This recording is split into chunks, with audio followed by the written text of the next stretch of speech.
Bismillahirrahmanirrahim. Assalamualaikum warahmatullahi wabarakatuh. Alhamdulillahirabbil alamin. Anak-anakku yang solih dan solehah, bagaimana kabar kalian hari ini?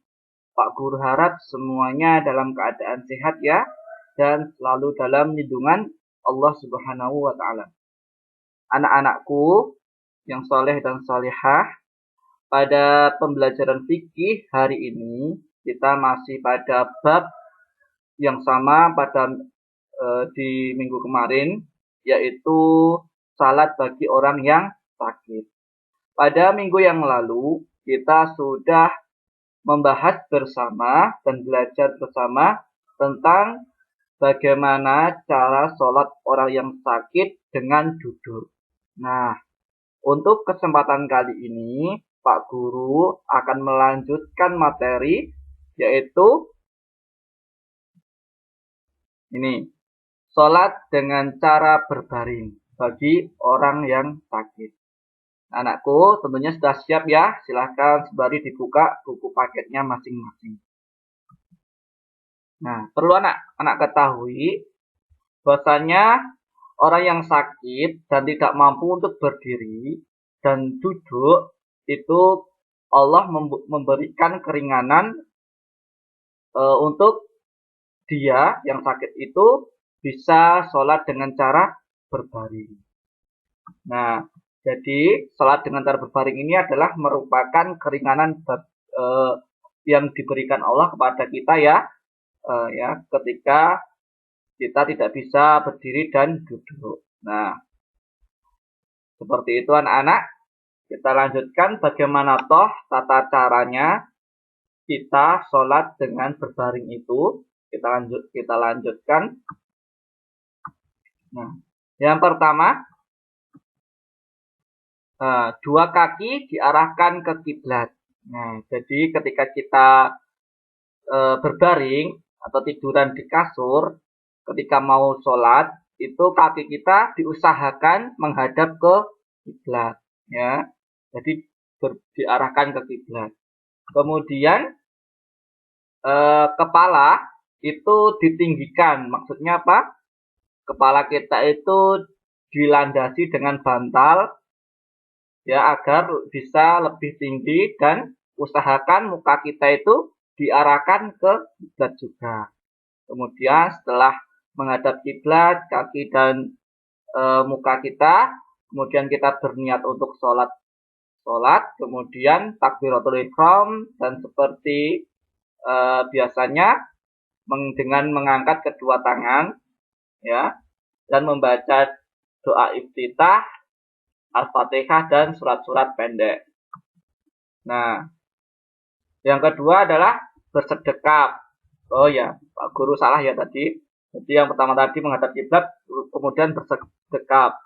Bersedekap seperti orang sholat pada umumnya, pada normalnya, yaitu dengan kemudian membaca doa iftitah, Al-Fatihah, dan salah satu surat dalam Al-Quran. Itu ya anak-anak. Kemudian yang ketiga, rukuk dan sujud. Bagaimana caranya ketika kita sholat dengan berbaring untuk rukuk dan sujudnya? Jadi anak-anakku, ketika kita sholat dengan berbaring karena kita sulit untuk bergerak, jadi untuk rukuk dan sujudnya kita cukup menggunakan isyarat.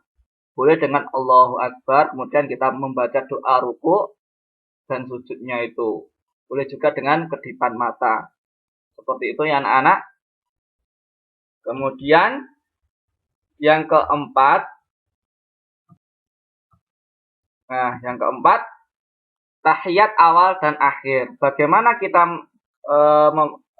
posisi kita ketika sedang berbaring untuk tahiyat dan duduk, tahiyat awal atau tahiyat akhir, itu kita juga dilakukan dengan semampunya, yaitu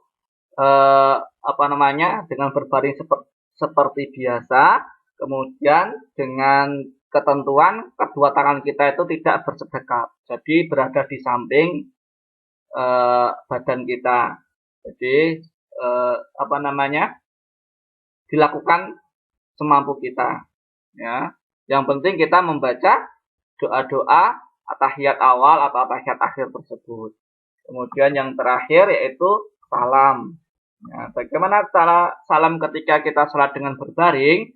Itu kita dengan menolehkan wajah ke kanan dan ke kiri.